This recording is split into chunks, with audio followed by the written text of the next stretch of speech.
నమస్తే, welcome to burning issue. 33 జిల్లాల లెక్క మరోసారి తారుమారు కాబోతోందా?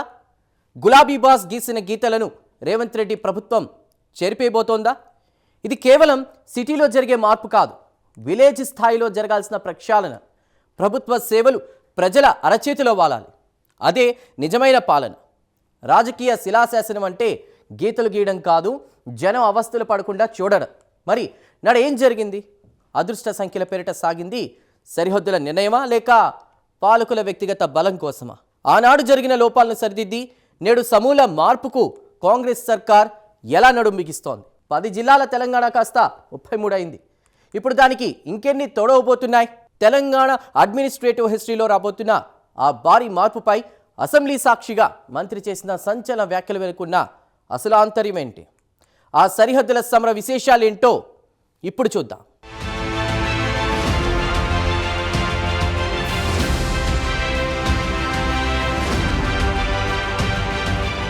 తెలంగాణ ముఖ చిత్రం మరోసారి మారుతోందా? గ్రేటర్ హైదరాబాద్ పై తనదైన ముద్ర వేసిన రేవంత్ రెడ్డి సర్కార్ ఇప్పుడు గ్రామీణ తెలంగాణ భౌగోళిక స్వరూపాన్ని సరిదిద్దేందుకు సన్నద్ధమవుతున్నట్లు స్పష్టమైన సంకేతాలు వెలువడుతున్నాయి.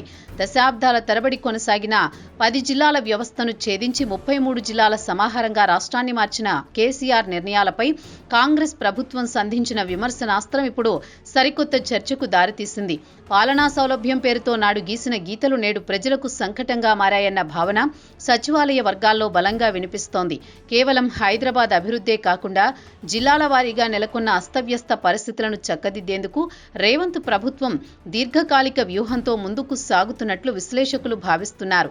మున్సిపల్ ఎన్నికల నగారా మోగక ముందే క్షేత్రస్థాయిలో పాలనా విభాగాలను ప్రక్షాళన చేయాలన్న ప్రభుత్వ అంతరంగం రాబోయే రోజుల్లో తెలంగాణలో మరో సంచలనానికి నాంది పలకబోతోందని అర్థమవుతోంది.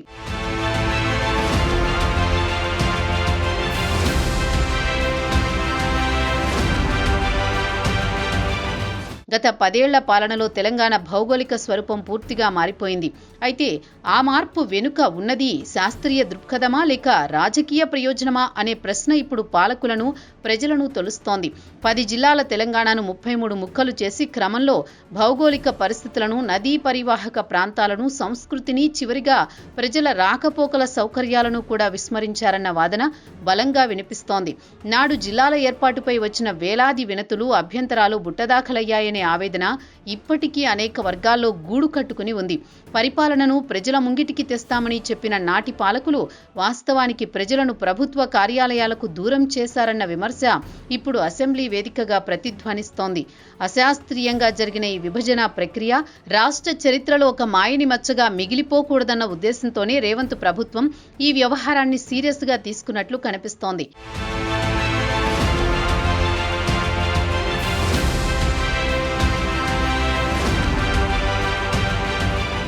జిల్లాల ఏర్పాటుకు ప్రామాణికంగా జనాభా ఉండాలి, విస్తీర్ణం ఉండాలి, లేదా వనరుల లభ్యత ఉండాలి. కానీ తెలంగాణలో గత ప్రభుత్వ హయాంలో జిల్లాల ఏర్పాటుకు అదృష్ట సంఖ్యలు ప్రాతిపదికగా మారాయన్న రెవెన్యూ మంత్రి పొంగులేటి శ్రీనివాసరెడ్డి వ్యాఖ్యలు గత పాలనలోని డొల్లతనాన్ని ఎత్తి చూపుతున్నాయి. ఒక పాలకుడి వ్యక్తిగత నమ్మకాలు, మూఢ విశ్వాసాలు కోట్లాది మంది ప్రజల భవిష్యత్తును నిర్ణయించే సరిహద్దులుగా మారడం ప్రజాస్వామ్య వ్యవస్థకే విఘాతమని విశ్లేషకులు అభిప్రాయపడుతున్నారు.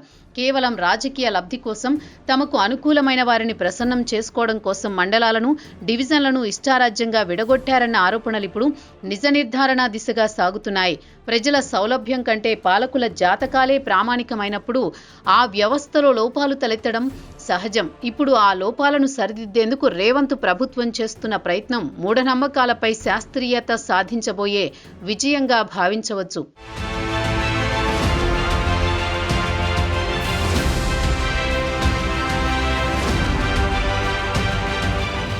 ఒక శాసనసభ నియోజకవర్గం అంటే ఒకే గొడుగు కింద ఉండే కుటుంబం లాంటిది. కానీ గత విభజనలో కొన్ని చోట్ల ఒక నియోజకవర్గాన్ని 4 వేరువేరు జిల్లాల్లోకి విసిరేసిన వైనం పరిపాలనా వికేంద్రీకరణ కాదు, పరిపాలనా విస్ఫోటనం అనిపించుకుంటోంది. ఒక ఎమ్మెల్యే తన నియోజకవర్గ అభివృద్ధి కోసం ఆయా జిల్లాల కలెక్టర్లు, ఎస్పీలతో సమన్వయం చేసుకోవాల్సిన దుస్థితి ఏర్పడింది.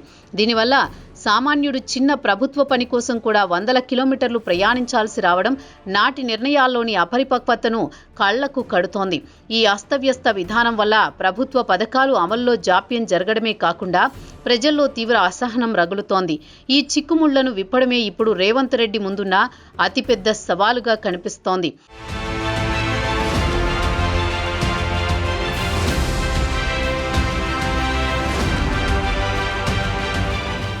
రాష్ట్ర విభజన గాయాల నుంచి కోలుకుంటున్న సమయంలోనే జిల్లాల విభజన రూపంలో ప్రజలకు మరో షాక్ తగిలింది.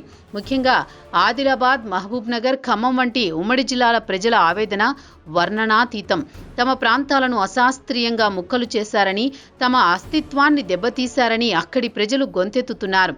తరతరాలుగా కలిసి ఉన్న ప్రాంతాలను విడదీయడం ద్వారా సాంస్కృతిక బంధాలను కూడా తెంచే ప్రయత్నం జరిగిందన్న భావన స్థానికుల్లో బలంగా నాటుకుపోయింది.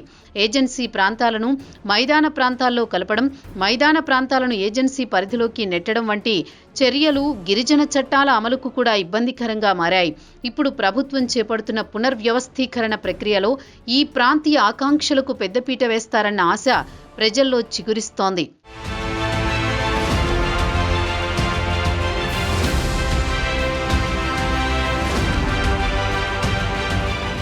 జిల్లాల ఏర్పాటు అనేది కేవలం పరిపాలనా అంశం మాత్రమే కాదు, అదొక రాజకీయ అస్త్రం కూడా.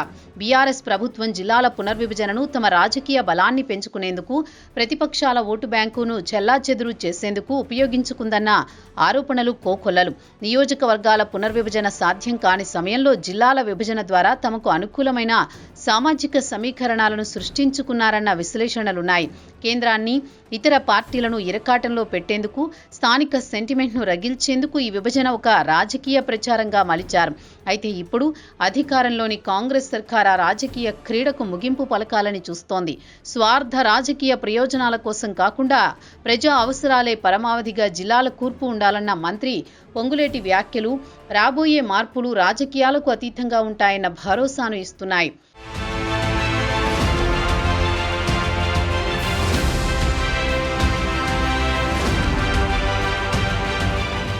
ప్రస్తుతం ఉన్న 33 జిల్లాల సంఖ్య ఎక్కువని భావిస్తోన్న తరుణంలో కొత్తగా మరో 5 జిల్లాలు రాబోతున్నాయన్న వార్త ఇప్పుడు రాష్ట్ర వ్యాప్తంగా చర్చనీయాంశమైంది. ఇది ఆశ్చర్యకరంగా అనిపించినా క్షేత్రస్థాయి వాస్తవాలను పరిశీలిస్తే దీని ఆవశ్యకత అర్థమవుతోంది. గత విభజనలో నిర్లక్ష్యానికి గురైన కొన్ని ప్రధాన కేంద్రాలు ఇప్పటికీ జిల్లా కేంద్రాలుగా మారేందుకు అర్హత కలిగిన మున్సిపల్ ఎన్నికల తర్వాత జరగబోయే ఈ కసరత్తులో ఆయా ప్రాంతాల ప్రజల చిరకాల కోరిక నెరవేరే అవకాశాలు మెండుగా కనిపిస్తున్నాయి. అయితే ఇప్పటికే ఉన్న జిల్లాలకే మౌలిక వస్తువులు కల్పించలేక సతమతమవుతోన్న వేళ కొత్త జిల్లాల ఏర్పాటు ఆర్థికంగా రాష్ట్ర ఖజానాపై ఎంత భారం మోపుతుందోననేది ఆలోచించాల్సిన విషయం. ప్రభుత్వం మాత్రం సంఖ్య కంటే సౌలభ్యానికే ఓటు వేస్తున్నట్లు సంకేతాలిస్తోంది. ఈ 5 జిల్లాల ప్రతిపాదన కేవలం ఊహాగానం కాదని, ఒక పక్కా ప్రణాళికలో భాగమని సచివాలయ వర్గాల్లో సమాచారం.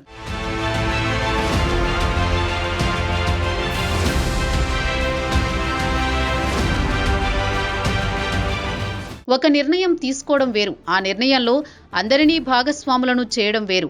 గత ప్రభుత్వానికి, ప్రస్తుత ప్రభుత్వానికి మధ్య ఉన్న ప్రధాన వ్యత్యాసం ఇదే అని రాజకీయ పరిశీలకులు విశ్లేషిస్తున్నారు. ఏకపక్ష నిర్ణయాలతో జిల్లాలను ప్రకటించకుండా అధికారుల నుంచి నివేదికలు తెప్పించుకుని వాటిని అసెంబ్లీలో చర్చించి సభ్యులందరి అభిప్రాయాలు తీసుకున్న తర్వాతే తుది నిర్ణయం తీసుకుంటామని ప్రభుత్వం స్పష్టం చేయడం ప్రజాస్వామ్య స్ఫూర్తికి అద్దం పడుతోంది. ఇది కేవలం అధికారపక్షం నిర్ణయం కాకూడదు, ప్రజల నిర్ణయం కావాలి అనే ఆలోచన ఈ మాటల్లో ధ్వనిస్తోంది.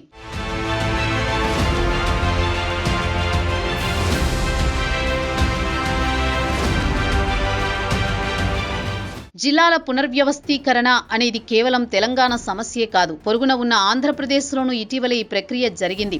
అక్కడ కొత్తగా రంపచోడవరం, మార్కాపురం వంటి జిల్లాలు ఏర్పాటు చేయడం, ప్రజల సౌకర్యార్థం మార్పులు చేర్పులు చేయడం, పాలనలో నిరంతరం సవరణలు అవసరమని నిరూపిస్తోంది. ఏపీ ప్రభుత్వం తీసుకున్న నిర్ణయాలను పరిశీలిస్తూ అక్కడి అనుభవాల నుంచి పాఠాలు నేర్చుకుంటూ తెలంగాణ ప్రభుత్వం అడుగులు వేస్తున్నట్లు అర్థమవుతోంది. సరిహద్దులు అనేవి శిలాశాసనాలు కావు, అవి ప్రజల అవసరాలకు అనుగుణంగా మారే మారే సౌకర్యాలు మాత్రమే అని ఈ పరిణామాలు గుర్తు చేస్తున్నాయి. ఏపీలో జరిగిన మార్పులు సాఫీగా సాగినట్లుగానే తెలంగాణలోనూ ఎటువంటి వివాదాలకు తావు లేకుండా ఈ ప్రక్రియ ముగించాలని సీఎం రేవంత్ యోచిస్తున్నారు. రెండు తెలుగు రాష్ట్రాల్లోని జిల్లాల కూర్పుపై జరుగుతున్న ఈ మథనం భవిష్యత్తు పాలనా విధానాలకు దిక్సూచిగా మారనుంది.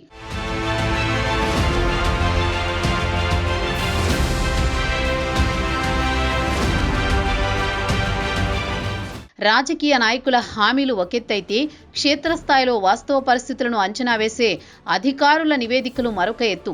ప్రస్తుతం ప్రభుత్వం జిల్లాల వారీగా ఉన్న ఇబ్బందులపై అధికారుల నుంచి ప్రత్యేక నివేదికలు కోరింది. ఈ నివేదికలే రేపటి తెలంగాణ మ్యాప్ను నిర్ణయించే కీలక పత్రాలుగా మారనున్నాయి.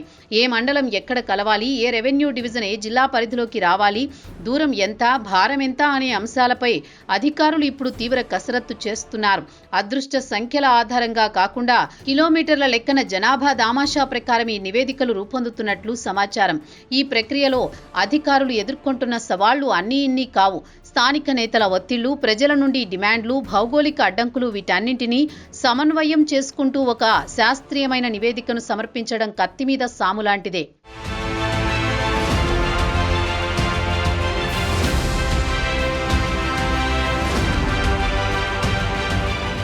పరిపాలనా వికేంద్రీకరణ ఈ పదం వినడానికి ఎంతో బాగుంటుంది, కానీ ఆచరణలో అది ప్రజలకు ఎంతవరకు మేలు చేస్తుందనేది అసలైన ప్రశ్న. కేవలం బోర్డులు మార్చడం, కొత్త భవనాలు కట్టడం వికేంద్రీకరణ కాదని, ప్రభుత్వ సేవలు సామాన్యుడి గడపకు చేరడమే నిజమైన వికేంద్రీకరణ అని ప్రస్తుత ప్రభుత్వం బలంగా నమ్ముతోంది. ప్రజలకు అందుబాటులో కార్యాలయాలుండాలి, అధికారులు అందుబాటులో ఉండాలి. ఆ దిశగానే మండలాల పునర్వ్యవస్థీకరణ జరగాలనేది ముఖ్యమంత్రి ఆలోచనగా కనిపిస్తోంది. గతంలో లోపించిన డివిజన్ల సమన్వయం, మండలాల గందరగోళం ఈసారి పునరావృతం కాకూడదనే పట్టుదల ప్రభుత్వంలో కనిపిస్తోంది. పరిపాలన ఎంత దగ్గరైతే అభివృద్ధి అంత వేగవంతమవుతుందనే సూత్రాన్ని ఈసారి పక్కాగా అమలు చేయాలని చూస్తున్నారు.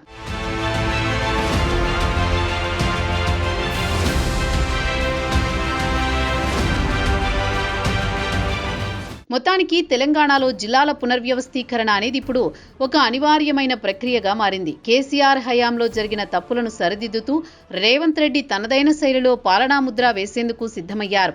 రాబోయే రోజుల్లో మనం చూడబోయేది సమతుల్యమైన, శాస్త్రీయమైన తెలంగాణ ఆవిష్కరణ. స్వార్థ ప్రయోజనాలను పక్కనబెట్టి ప్రజా అవసరాలే గీటురాయిగా జరిగే ఈ మార్పు భవిష్యత్తు తరాలకు ఒక వరంగా మారాలి. అశాస్త్రీయత అనే మబ్బులు వీడి శాస్త్రీయత అనే వెలుగులు తెలంగాణలో కొత్త జిల్లాల ముఖ చిత్రం వెలిగిపోవాలని ఈ మహాక్రతువు కోసం తెలంగాణ సమాజం ఆసక్తిగా ఎదురుచూస్తోంది.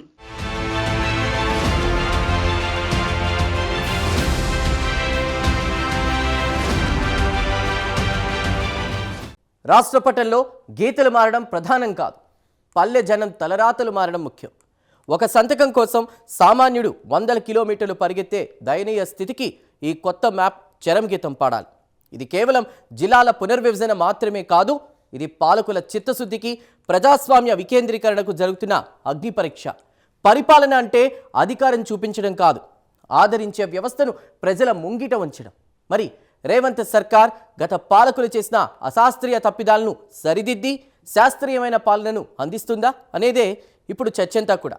తెలంగాణ సమాజం మాత్రం ఆసక్తిగా, అంతకంటే అప్రమత్తంగా గమనిస్తోందని అధికారంలో ఉన్నవారు గుర్తించాల్సిన సమయం కూడా.